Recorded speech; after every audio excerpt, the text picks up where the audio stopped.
सास, बहू और तिजोरी का हार। खुराना जी के घर की अभी अभी शिफ्टिंग हुई थी। शिफ्टिंग के बाद राधा जी यानी घर की सास ने जब तिजोरी चेक की तो देखा कि एक सोने का हार गायब है। डर और शर्मिंदगी का सोचकर राधा जी ने अगले ही दिन सुबह नाश्ते के समय अनाउंस कर दिया। मेरी काफ़ी उम्र हो गई है, अब क्या कहाँ रह जाता है याद भी नहीं आता ठीक से। इसलिए मैं सोचती हूँ कि बहू ही आज से तिजोरी की चाबी संभाले। राधा जी की बहू का सिर्फ नाम ही शर्मिला था। जिम्मेदारी लेने में वो कभी शर्माती नहीं थी और इस बार भी वही हुआ। उसने फट से हाँ कर दी। घर पर भी एक हल्की सी खुशी की लहर दौड़ आई, पर किसी को पता नहीं था कि इस खुशी की लहर के नीचे कितना बड़ा राज है। 2 हफ्ते सीधे सीधे निकल गए जब एक दिन खुराना जी के पुराने पड़ोसी उनके नए घर में उनसे मिलने आए। अरे राधा दीदी, आप तो घर बदलने के बाद हमें भूल ही गई। अरे नहीं नहीं, ऐसी बात नहीं है।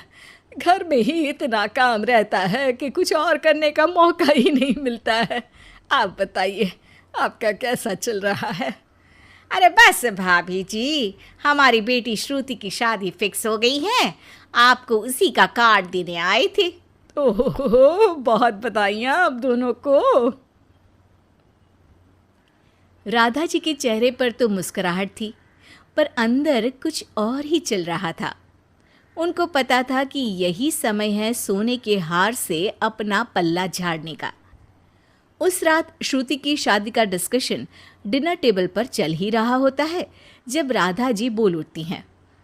अच्छा बेटा शर्मिला, शादी में वो सोने का हार पहनूंगी जो मैंने तुम्हारी शादी में पहना था, ठीक है ना? हाँ माँ, मैं अभी निकाल के ले आई। अरे नहीं नहीं बेटा, इतनी जल्दी क्या है? इनविटेशन तो अगले हफ्ते का है ना, तभी दे देना। ठीक है माँ।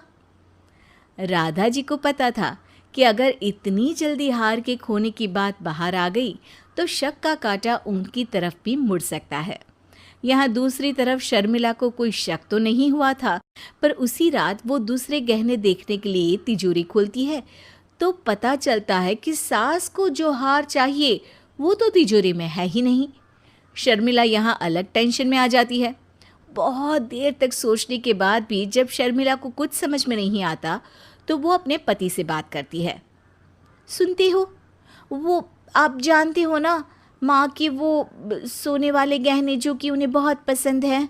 हाँ अरे वही वाले जिनका वो आज डिनर के समय भी बोल रही थी। हाँ हाँ। वो वाले गहने ना खो गए। क्या? कैसे? कब? इतना गुस्से से मत पूछिए, मुझे कुछ नहीं पता। मैंने तो अभी तिजोरी खोल के खुद के लिए गहने निकाले और देखा कि वो वाले गहने खो गए हैं। ओवर, फिनिश, टाटा हो चुके हैं। अब मैं क्या करूं? माँ ने कितना भरोसा करके मुझे तिजोरी की चाबी दी थी। तुमने सब जगह देख तो लिया ना, अब कर भी क्या सकते हैं। देखो, तुम कल सुबह माँ को सब सच बता देना। थोड़ी डांट पड़ेगी पर सब ठीक हो जाएगा। शर्मिला को रात भर नींद नहीं आती है और सुबह होते ही सबसे पहले वो नहा धो के अपनी सास के लिए चाय बनाकर उनके पास पहुंच जाती है। माँ जी, आपके लिए चाय। अरे बहू, इसकी क्या ज़रूरत थी? अभी अभी तो पी थी चाय। माँ, मुझे आपसे एक दूसरी बात भी करनी है। वो आपके वाले गहने ना मुझसे ना शायद खो गए हैं। मैंने हर जगह ढूंढे पर मुझे कहीं नहीं मिले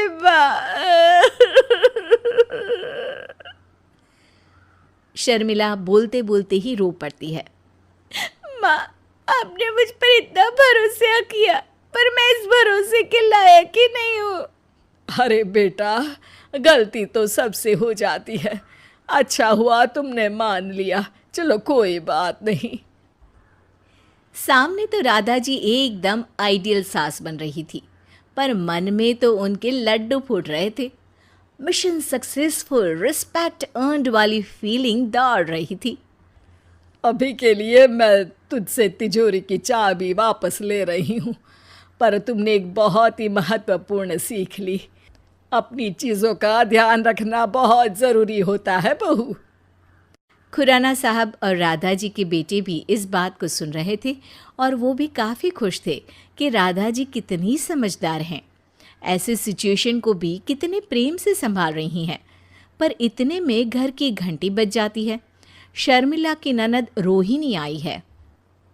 हाय माँ, हेलो पापा, भैया, भाभी। आप सब बाहर ही हो? क्या हुआ? आज कुछ खास हुआ है क्या? नहीं रोहिणी दीदी, बस माँ मुझे एक सीख दे रही थी। इतना बोलकर शर्मिला फट से राधा जी के पैर छू लेती है आशीर्वाद के लिए। हाँ, शर्मिला से कुछ गहने खो गए थे, बस उसी बारे में बात चल रही थी। अच्छा, कब?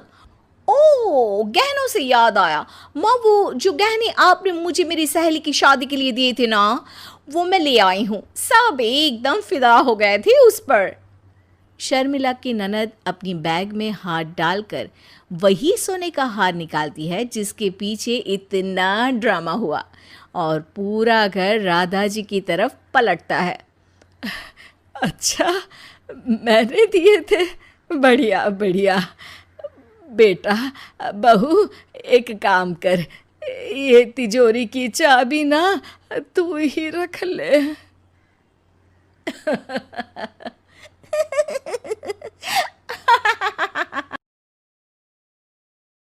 अगर आपको ये कहानी पसंद आई तो इसे लाइक करें, शेयर करें और कमेंट करके बताएं कि कहानी में आपको सबसे अच्छा क्या लगा।